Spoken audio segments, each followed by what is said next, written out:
মুখ ভর্তি সাদা দাড়ি বাড়ি ফিরলেন অসিত। জেলে থেকে জেলা সভাপতি হয়েছেন, সেই দায়িত্ব পালন করবেন।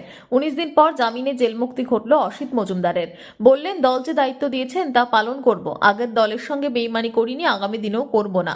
জেল থেকেই জেলা সভাপতি হয়েছেন চুঁচুড়ার প্রাক্তন তৃণমূল বিধায়ক অসিত মজুমদার।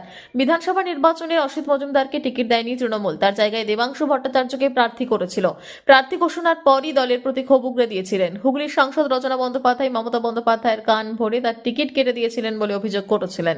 পরে অবশ্য অভিমান ভুলে দলের প্রার্থীর হয়ে প্রচারেও বেরিয়েছিলেন। কিন্তু বিজেপির সুবীর নাগের কাছে 43,000 ভোটে পরাজিত হয় দেবাংশু। ভোটের পর আর তাকে দেখা যায়নি দলীয় কর্মীদের পাশে। কিন্তু অসিত মজুমদার দলীয় কর্মীদের পাশে থেকে তাদের আশ্বস্ত করেন। অভিষেক বন্দ্যোপাধ্যায়কে হেনস্থার প্রতিবাদে রাস্তা অবরোধ করে বিক্ষোভ করেছিলেন অসিত মজুমদার। গত 31শে মে তাকে গ্রেপ্তার করে চুঁচুড়া থানার পুলিশ। তার বিরুদ্ধে তোলাবাজি এবং ধর্ষণের চেষ্টার মামলা দায়ের হয়। গতকাল জেলা জজ কোর্টে 10,000 টাকার বন্ডে জামিন পান অসিত। আজ জেল মুক্ত হয়ে বাড়ি ফিরেই স্পষ্টতই বিধ্বস্ত প্রাক্তন বিধায়ক। তিনি জেলবন্দি থাকাকালীন অবস্থাতেই দল তাকে হুগলি শ্রীরামপুর সাংগঠনিক জেলা সভাপতি ঘোষণা করেন। ভালো সময় দল তাকে মনে রাখেনি। 3 বারের বিধায়ক হওয়ার পরেও 2021 সালে তৎকালীন হুগলির সাংসদ লকেট চট্টোপাধ্যায়কে হারানোর পরেও দল তাকে টিকিট দেয়নি, অভিমান ছিলই।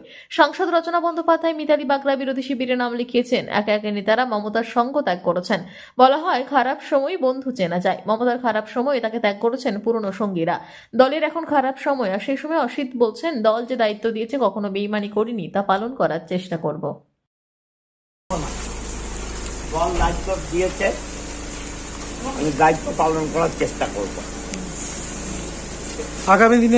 আগামী দিনে দলের সঙ্গেই থাকছেন? দল যখন দায়িত্ব দিয়েছে, দায়িত্বে আমি কখনো বেইমানি করিনি, চেষ্টা করব আপ্রাণ করার। দাদা শরীর দাদা এতদিন। ব্যুরো রিপোর্ট, সঠিক বার্তা।